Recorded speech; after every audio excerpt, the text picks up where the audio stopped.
Hey guys, my name is Chantel. Welcome back to my channel and thanks for hanging out with me today. So today we're going to talk about episode 2 of Idolish7. I hope you guys enjoy hearing my ramblings for this video.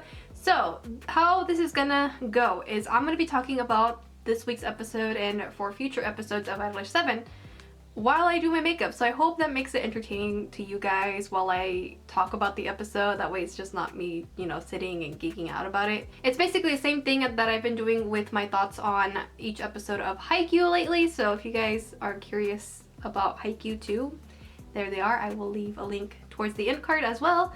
And without further ado, I hope you guys enjoy hearing my ramblings for this week's episode. And I will go ahead and roll the rest of the clip. You guys, Idolish7 is back. I am really excited because I know nothing regarding this season other than, you know, people that play the game and have read the translations have said that this is going to be quite a ride. And I am scared, but also I'm here for it. I'm here for it, man. Anywho, I really honestly don't know anything regarding this season of Idolish7 except for a few things because I've seen screenshots of the game, unfortunately, because they pop up on my YouTube recommendations ever since I put my thoughts on the first episode, so yay. But that's totally fine. I really don't, well, there's times where I do mind spoilers, but honestly, like, most of the time I'm like, I don't really care about spoilers. You guys can go ahead and tell me things and I'd be like, oh cool.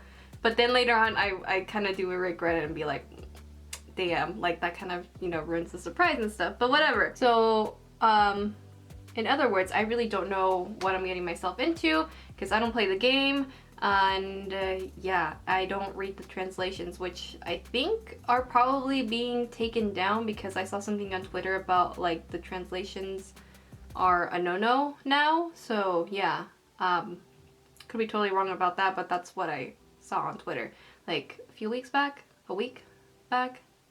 It was the week that my dog died. That's all. That's what I remember. That's why my mind is kind of like fuzzy. Anyways, regarding this week's episode, where do we even begin talking about it? I guess let's start with the OP because the OP, holy shit, you guys, was so beautiful. Like, they made those boys look so gorgeous. The whole time I was like going feral over how cute Iori looks because, I mean, I don't think I really mentioned it in a video ever. And I think the only person that I really mentioned this to was Mia back at Anime Expo when we were looking at Idolish7 stuff that was for sale. I did tell her that Iori was my favorite from the Idolish7 group, so there you guys go if you guys wanted to know who my favorite was from the groups. Idolish7 is obviously Iori, second close is Riku, and then from Trigger it's Gaku because hello, it's Gaku. I love him. I love the ones that seem like they're gonna be total assholes but they're complete softies on the inside and they're good boys, so and that definitely fits Gaku. And now with the new group that got introduced this season, which is Rival?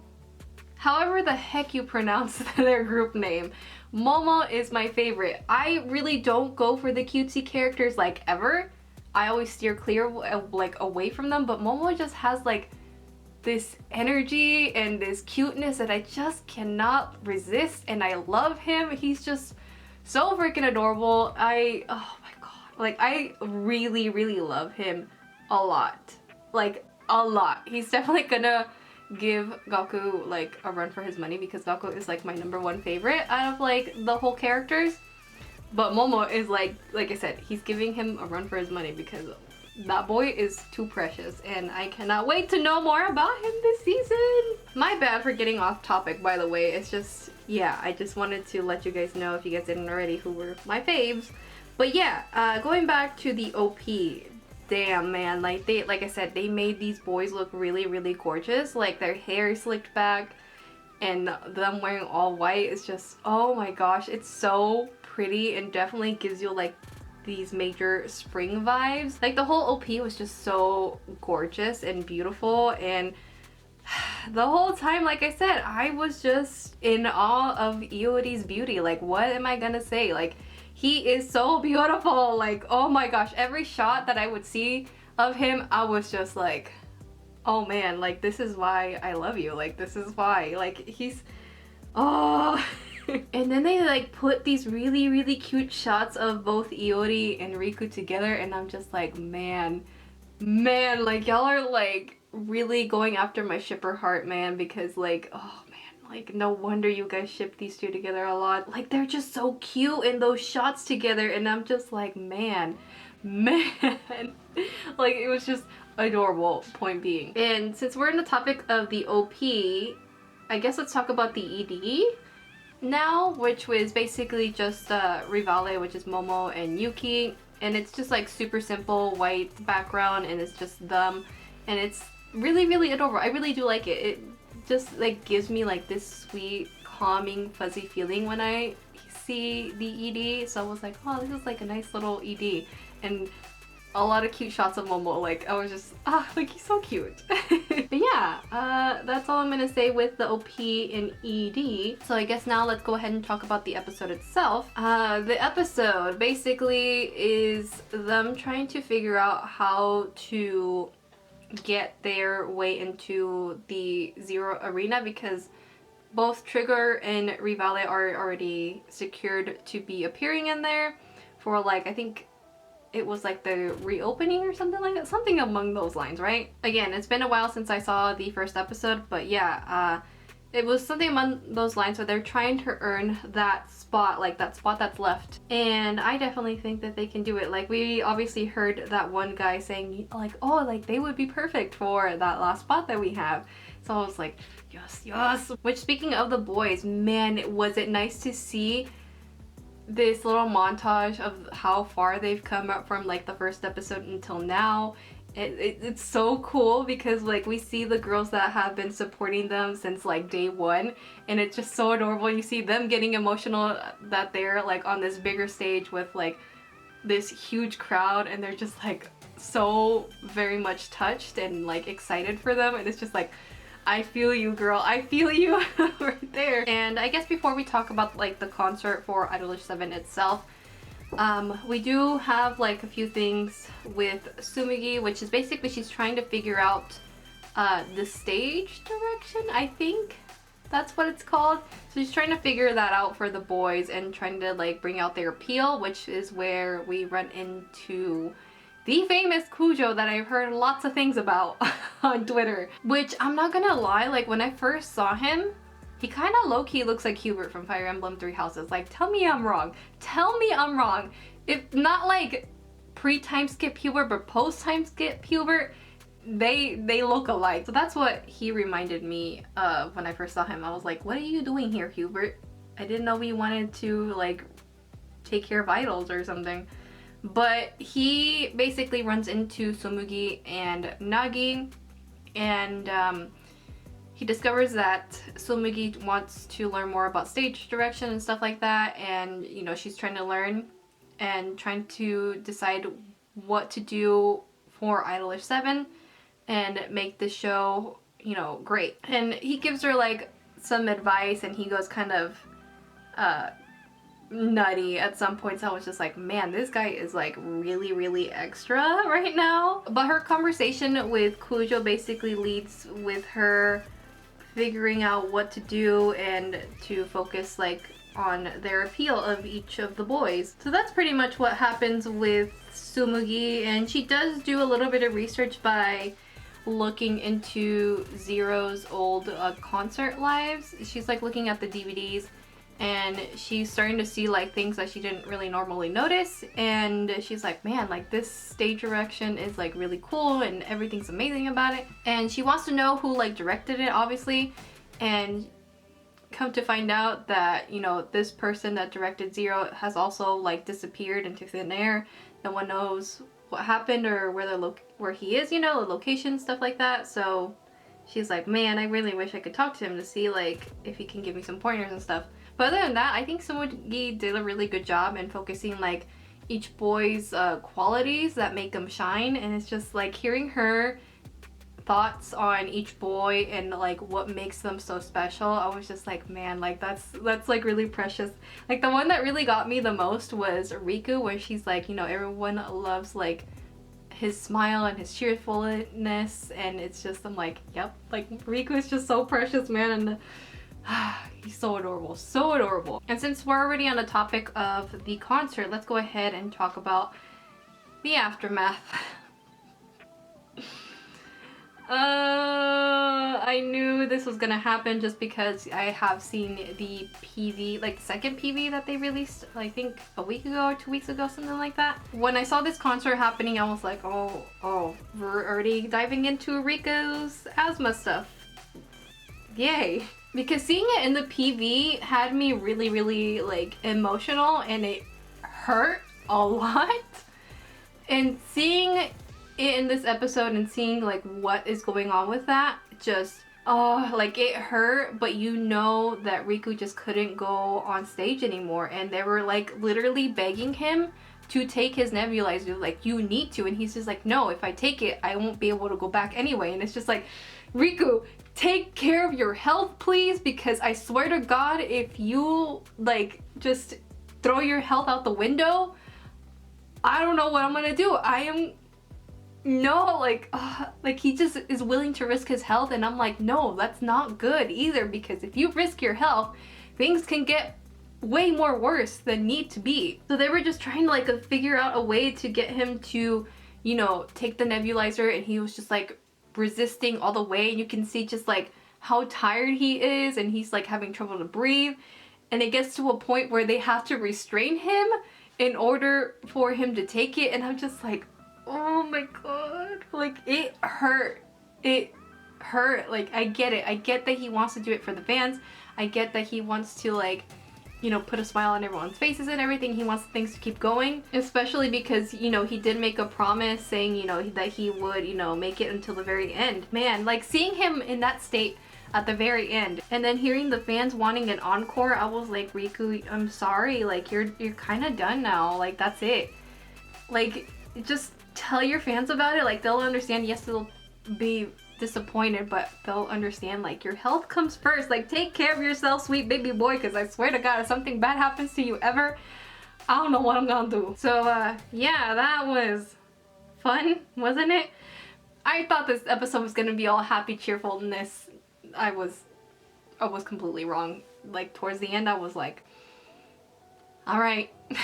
And then, like, the last few seconds of this episode, we do get the reveal of who was that guy that Tsumugi talked to, which, like I said earlier in my video, was in fact Kujo, like the famous Kujo that we've heard lots of things about. So I was like, oh, you're the famous Kujo. Nice. And we basically see him like meeting up with Ten. It, like, what? I don't know, like I wasn't expecting to see them together so soon. So I'm gonna assume, obviously this season we're gonna dive into more of that and just see how Ten's relationship with Kujo is.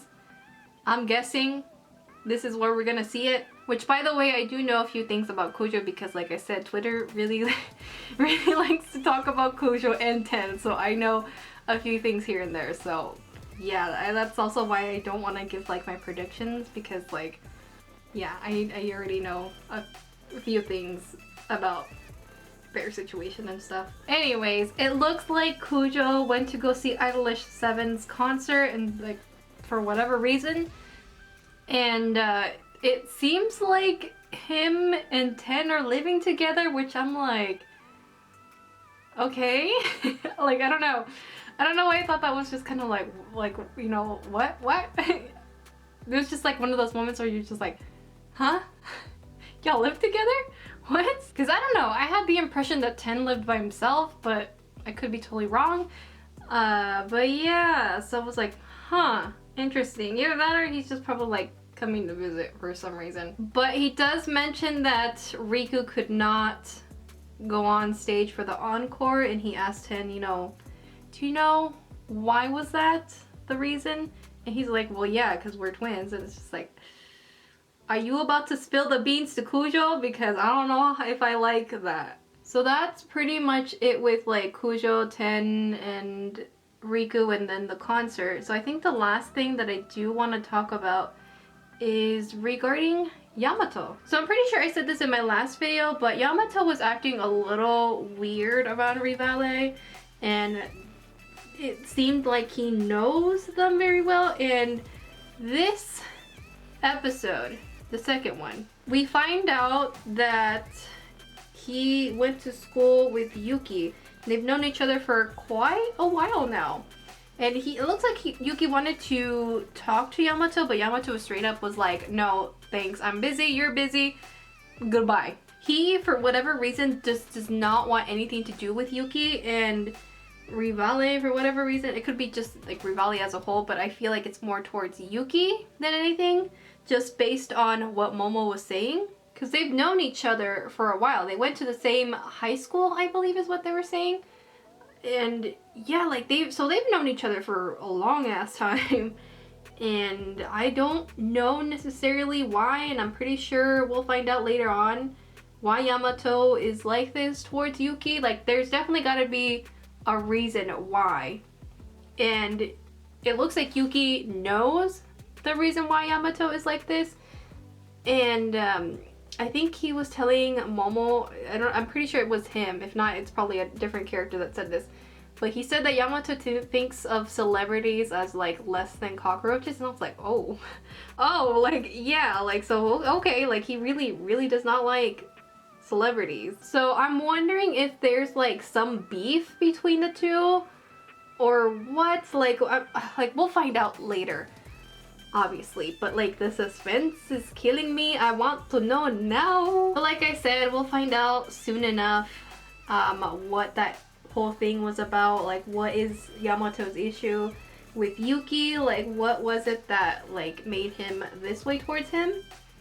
And it's funny because like the group of Idolish7, they were like, why were you being so rude? Like what is the deal? And I like that both Sogo and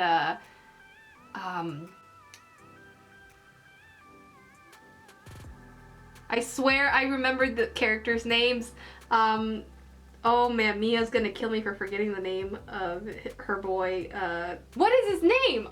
For some reason my mind goes blank. I know in my gut what his name is. I swear to God, I know the boys' names. I promise. Tamaki! That's his name! Why did it take me so long?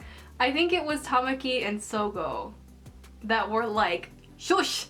Because, who was it that, oh, Nagi! Nagi was like asking questions, and he was just like, what was that deal? Like, you know, kind of asking Yamato questions and being like, okay, like, spill, like, what's the tea there? And they were like, shush, because he gets in a bad mood, and this is all like, you know, basically off topic, like, just do not talk about it at all costs. So like, they know something. Well, at least I feel like they know something. And it looks like Nagi also has his suspicions, just because of the way that he looks at Yamato, and he's just kind of like, okay, like, alright, I'll leave it alone, but like, he has his suspicions. So I'm wondering what Nagi is thinking. I wish we knew what Nagi was thinking, that way we could be like, I wonder, you know, like, I don't know. There was one thing that kind of caught my attention, and that's when Nagi asks him to take off his glasses, and I'm like, I wonder if there's a reason why he asked him to take off his glasses. Maybe he looks familiar to someone he's seen on TV or something? Well, I don't know. Because I know it's hinted that something with Yamato, I think one of his parents is like in the acting industry or something like that. Is an actor, something like that. I remember in season 1 when those articles were floating where they were trying to get not dirt, but like spread some rumors around the boys of Idolish7. I remember that in season 1, and something came up about Yamato being like the son of an actor or something like that. I don't remember. Like I said, refresh my memory in the comments if you remember. But yeah, so I'm like, maybe Nagi has a gut feeling and might know more than what he's letting on. Like like to me, it's obvious that Nagi knows more and probably has done research, but he's not gonna say, because that's just not Nagi. Because Nagi is a good guy. He's not gonna push Yamato to like say what he doesn't want to say. But I'm sure he's definitely curious and he has his suspicions. Anyway, that's pretty much all I really have to say regarding Yamato. And for next week's episode, it looks like we are going to possibly be talking about Iori being the center. And the only reason why I say that is just because the preview image for next week's episode, it's Iori and I believe it was Yamato next to him. I could be totally wrong. Either it's him or Banri. But Iori is in this room and like nicely dressed up, and it looks like he is going to like an important meeting. And I believe that this is where the talk of Riku no longer being the center for Idolish7 is gonna happen.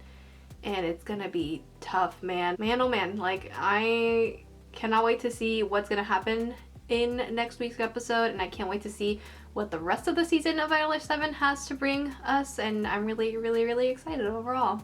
But you guys, that basically concludes my overall thoughts for this week's episode of Idolish7. I hope you guys enjoyed hearing my ramblings, and I hope you guys will join me once again next week for me talking about Idolish7 again. So with that being said, I hope you guys are staying safe and healthy out there, and I will see you guys in the next video. Bye!